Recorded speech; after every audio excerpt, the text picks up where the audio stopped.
पिछले लेक्चर में मैंने आपको कुछ बेसिक सूचकांक पढ़ाने के लिए बोला था, लेकिन छात्रों की मांग और आर और पिछले 2024 के एग्ज़ाम निकट होने की वजह से मैं आपको भारतीय राज्य व्यवस्था एवं संविधान का क्वेश्चन एवं उसका एक्सप्लेनेशन बताऊंगा, जो कि छात्रों के लिए बहुत ही इम्पोर्टेंट है। तो सूचकांक का टॉपिक हम 2-3 दिन बाद पढ़ेंगे। सूचकांक करंट अफेयर्स के साथ ही साथ हम इंडियन पॉलिटी को भी साथ लेकर चलते हैं, जो न कि आर ओ व PCS एवं अन्य एग्ज़ाम जैसे UPP के लिए भी इसके क्वेश्चन एग्ज़ाम में वो बहुत छप सकते हैं। तो आइए आज से इंडियन पॉलिटी भी शुरू करते हैं। तो भारत का संवैधानिक विकास देख लेते हैं। भारत का संवैधानिक विकास और उसके नीचे ईस्ट इंडिया कंपनी के शासन की शुरुआत होती है, और ईस्ट इंडिया कंपनी के शासन द्वारा कुछ अधिनियम पारित होते हैं 1773 से 1853 के बीच।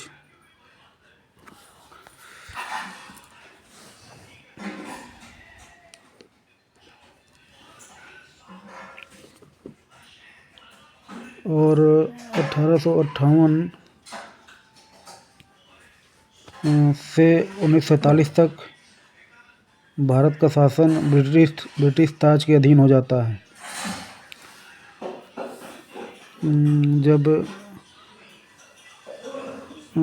ये ऐसा होता है तो ढेर सारे संवैधानिक बदलाव देखने को मिलते हैं। कंपनी के शासन हेतु पारित जो अधिनियम है उसको भी देख लेते हैं।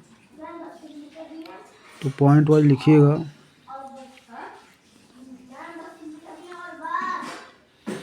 ब्रिटिश संसद के 1773 के रेगुलेटिंग एक्ट के द्वारा बंगाल के गवर्नर को बंगाल का गवर्नर जनरल पद नाम दिया गया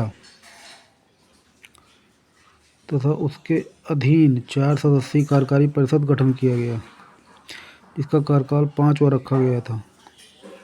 रखा गया था। इस एक्ट के अनुसार वारेन हेस्टिंग्स बंगाल का प्रथम गवर्नर जनरल बना तथा फ्रांसिस क्लेवरिंग व मॉनसन और बारवेल काउंसिल के अन्य सदस्य नियुक्त किए गए थे।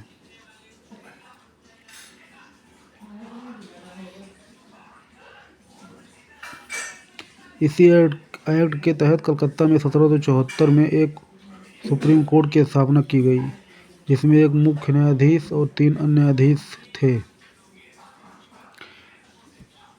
अगला पॉइंट, पिट्स इंडिया एक्ट 1784 द्वारा कंपनी के राजनीतिक और व्यापारिक कार्यों का पृथक्करण किया गया।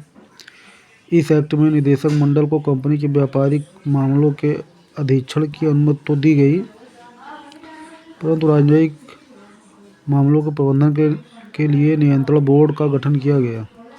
1786 के अधिनियम के द्वारा गवर्नर जनरल को विशेष परिस्थितियों में अपनी परिषद के निर्णय को निरस्त करने अथवा लागू करने का अधिकार प्रदान किया गया।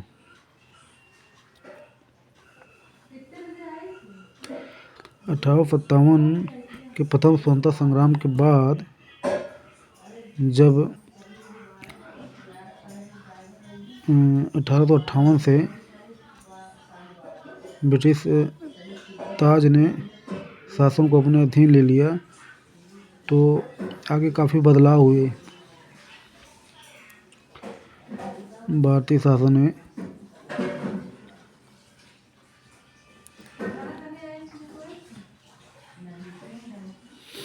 तो आगे गवर्नर जनरल को प्रधान सेनापति की शक्तियाँ प्रदान की गई। ये दोनों अधिकार सर्वप्रथम लॉर्ड कॉर्नवालिस ने प्राप्त किए। 1793 में चार्टर एक्ट के अंतर्गत कंपनी के अधिकारों को 20 वर्ष के लिए बढ़ा दिया गया।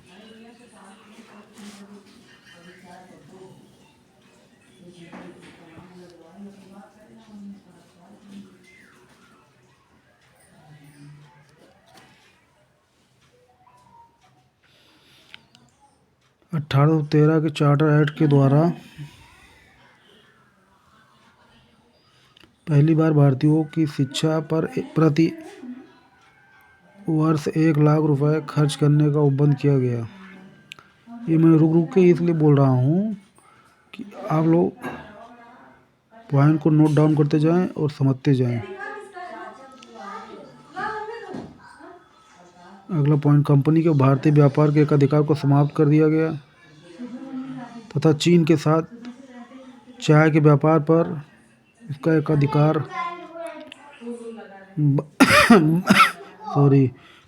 बना रहा। 1833 के चार्टर एक्ट द्वारा बंगाल के गवर्नर जनरल को भारत का गवर्नर जनरल बना दिया गया। इस चार्टर एक्ट की धारा 87 के अनुसार कोई भी भारतीय केवल धर्म, जन्मस्थान, वंश और वर्ण के आधार पर सरकारी सेवा के लिए अयोग्य नहीं समझा जा सकता।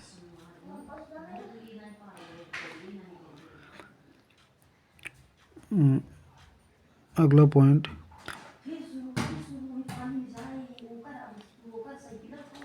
लॉर्ड विलियम बेंटिक भारत का प्रथम गवर्नर जनरल बनाया गया। उनके समय में कंपनी के समस्त व्यापारिक कार्य समाप्त कर दिए गए तथा भविष्य में उसे केवल राजनीतिक कार्य करने थे। यानी भारत का प्रथम गवर्नर जनरल कौन था? Lord William Bentinck. इसको ये इम्पोर्टेंट प्रश्न है आपके परीक्षा के लिए। और एक ये भी इम्पोर्टेंट प्रश्न है, 1813 के चार्टर एक्ट द्वारा पहली बार भारतीयों की शिक्षा पर प्रति वर्ष 1 लाख रुपए खर्च करने की व्यवस्था की गई थी तथा कंपनी के भारतीय व्यापार के अधिकार को समाप्त कर दिया गया था।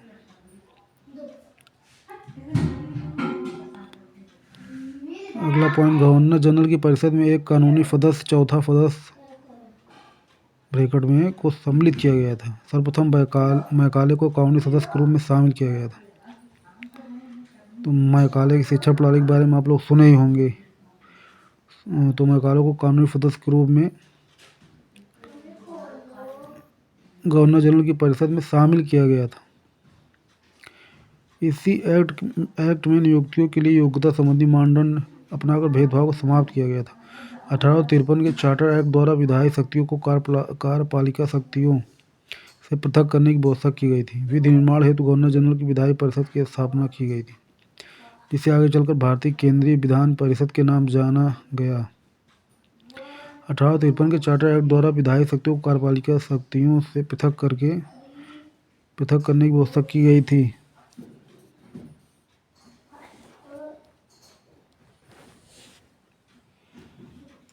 विधि निर्माण हेतु गवर्नर जनरल की विधायी परिषद की स्थापना की गई थी। विधि निर्माण हेतु गवर्नर जनरल की विधायी परिषद की स्थापना की गई थी, जिसे आगे चलकर भारतीय केंद्रीय विधान परिषद के नाम से जाना गया। सिविल सेवकों की भर्ती एवं चयन हेतु खुली प्रतियोगिता का शुभारंभ किया गया। तो ये क्वेश्चन आंसर का जो टॉपिक है उसका डिटेल है। अब हम क्वेश्चन आंसर देख लेते हैं कि कैसे क्वेश्चन आंसर एग्ज़ाम में आ सकते हैं। जो इम्पोर्टेंट क्वेश्चन है आपके एग्ज़ाम के दृष्टिकोण से उसको देख लेते हैं। तो पहला क्वेश्चन, निम्नलिखित में से किस अधिनियम में कलकत्ता में सर्वोच्च न्यायालय की स्थापना का प्रावधान किया गया था? तो इसमें पहला ऑप्शन है रेगुलेटिंग एक्ट 1773, बी है पीट का भारत अधिनियम 1784, सी है चार्टर एक्ट 1813 और डी है चार्टर एक्ट 1833। तो इसमें ए जो है रेगुलेटिंग एक्ट 1773 ये सही आंसर है। इसकी व्याख्या भी देख लीजिए। 1773 के रेगुलेटिंग एक्ट में कलकत्ता में सर्वोच्च न्यायालय की स्थापना का प्रावधान किया गया था, जिसकी स्थापना 1774 में की गई। सर एलिजा एम्पे इसके प्रमुख सर एलिजा एम्पे इसके प्रथम मुख्य न्यायाधीश थे।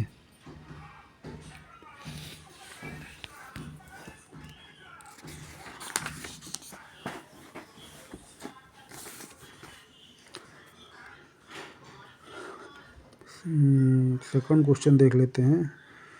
सर्वोच्च न्यायालय की स्थापना के संबंध निम्नलिखित में से कौन से कथन सही हैं? ये सही हैं। Question mark. पहला है, कोलकाता में सर्वोच्च न्यायालय की स्थापना 1773 के रेगुलेटिंग एक्ट के द्वारा की गई। सेकंड है, लेमेस्टर इस न्यायालय के प्रथम न्यायाधीश थे, प्रथम मुख्य न्यायाधीश थे। नीचे दिए गए कोड से सही उत्तर का चयन कीजिए। तो इसमें ए सही आंसर है। इसकी व्याख्या पहले ही हम लोग पढ़ चुके हैं। क्वेश्चन नंबर 1 में इसकी व्याख्या दी गई थी। क्या व्याख्या थी, एक बार फिर देख लीजिए। 1773 के रेगुलेटिंग एक्ट में कोलकाता में सर्वोच्च न्यायालय की स्थापना का प्रावधान किया गया था, जिसकी स्थापना 1774 में की गई थी। सर एलिजा एम्पे इसके प्रथम मुख्य न्यायाधीश थे।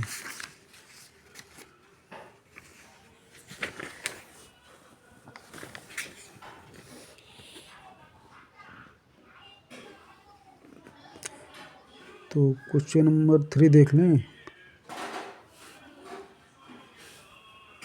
चलिए आगे देख लेंगे, थोड़ा सा ब्रेक लेना है।